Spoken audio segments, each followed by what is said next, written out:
അല്ല, അജു പൊതുവേ ഒരു ഡാൻസ് പ്രിയനാണോ? ഒരു ഡെപ്പാങ്കുത്ത് അടിക്കണമെന്ന് തോന്നുന്നു? ഇല്ല. ഇത് നീരജ് മാധവ് ആയിരുന്നു അതിന്റെ കൊറിയോഗ്രാഫർ. നീരജ് മാധവ് ഇന്ന് ഏറ്റവും കേരളത്തിൽ പോപ്പുലറായ NJ എന്ന് പറഞ്ഞ ബ്രാൻഡാ. റാപ്പ് സോങ്സും ഏറ്റവും അവസാനം ഇറങ്ങിയതൊക്കെ എന്റെ വീട്ടിലെ പിള്ളേർ ഭയങ്കര ഫാൻസാ.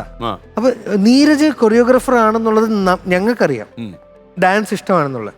അങ്ങനെ ആ പാട്ട് എന്നെ തല്ലണ്ടമ്മാവ നീരജ് കൊറിയോഗ്രാഫി ചെയ്യാന്ന് പ്രജിത്ത് ഏട്ടൻ സംവിധായകൻ, വിനീത് റൈറ്റർ, അതിന്റെ പ്രൊഡ്യൂസർ വിനോദ് ഷൊർണൂർ, ഇവര് 3 പേര് സമ്മതിക്കുന്നു. ആദ്യത്തെ ദിവസം നീരജ് ആയതുകൊണ്ട് ഞാനും ഇവനും റിഹേഴ്സലൊന്നും പോയില്ല. എന്ത് അവനല്ലേ ചെന്ന് കഴിഞ്ഞിട്ട് അത്രേ ഉള്ളൂ. ചെന്ന് കഴിഞ്ഞിട്ട് ഇവൻ കാര്യം എന്തെങ്കിലും വന്നാൽ ഇവൻ ഫില്ല് ചെയ്തോളൂല്ലോ, ഇവന് പണി അറിയാലോ. 3 പേരിൽ ഒരു നമുക്കറിയത്തില്ലെന്നുള്ളത് അല്ല, ഈ നീരജ് ഈ പറഞ്ഞ പോലെ അതിൽ അഭിനയിക്കുന്നുണ്ട്. അപ്പൊ അങ്ങനെ വന്നപ്പം ഞങ്ങൾ റിഹേഴ്സലൊന്നും പോയില്ല. നീരജ് ഞങ്ങൾക്ക് ഇണങ്ങുന്ന സ്റ്റെപ്പുകൾ തരാൻ തുടങ്ങി. ഇപ്പൊ എന്നെ അവന് നന്നായിട്ട് അറിയാം, എനിക്ക് പറ്റുന്ന സ്റ്റെപ്പുകൾ പുള്ളി തന്നു. ആദ്യത്തെ 2 ദിവസം സത്യസന്ധമായിട്ട് ചെയ്യാൻ പറ്റുന്ന സ്റ്റെപ്പാണോ? ചെയ്യാൻ പറ്റുന്ന ചേട്ടാ, അത് സ്റ്റെപ്പല്ല, എന്തെങ്കിലുമൊക്കെ ചെയ്യുന്നത് അങ്ങ് എടുത്തോ, കൈകൊണ്ട് ഇങ്ങനെ കാണിക്കുന്നത്. അതന്നെ. ആദ്യത്തെ 2 ദിവസം സെറ്റിൽ ജോമോൻ ടി ജോൺ ക്യാമറ ഉൾപ്പെടെയുള്ളവർക്ക് ഇവിടെ എന്താ നടക്കുന്നതെന്ന് കിട്ടുന്നില്ല. എന്താണ് ഇവൻ ഷൂട്ട് ചെയ്ത്? എനിക്ക് ആ സമയത്ത് അവരുടെ മനസ്സിൽ ഇവന് വട്ടാണെന്ന് പോലും വിചാരിച്ചിട്ടുണ്ട് നീരജ്. പക്ഷെ 3-ാം ദിവസം ഇതെല്ലാം ഇങ്ങനെയുള്ള സാധനങ്ങളൊക്കെ കാണിക്കാൻ നമുക്ക് ഉടുപ്പൊന്നുമില്ലല്ലോ. ഇതേപോലത്തെ ഒരു സ്റ്റുഡിയോക്കകത്തായിരുന്നു, നമ്മുടെ ചുറ്റും നമ്മുടെ ആൾക്കാരില്ല.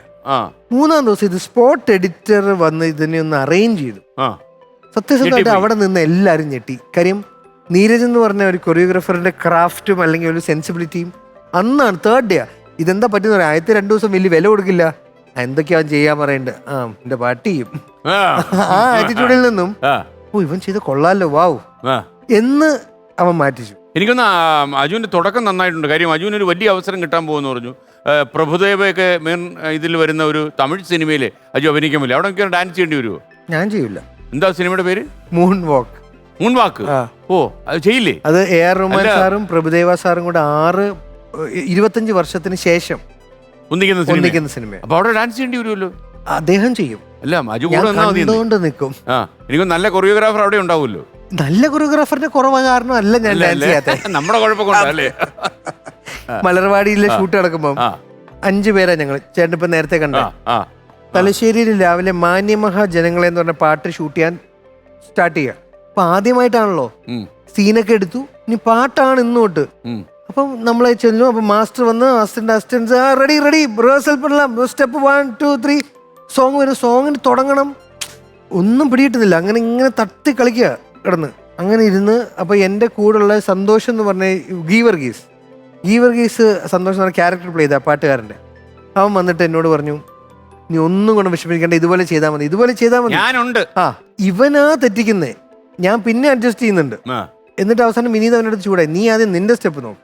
ഇത് രാവിലെ തുടങ്ങിയതാട്ടോ. അന്ന് ആയി, പിറ്റേ ദിവസമായി, എനിക്ക് കിട്ടുന്ന സ്റ്റെപ്പൊക്കെ ഞാൻ തെറ്റിച്ചുകൊണ്ടിരിക്കുക.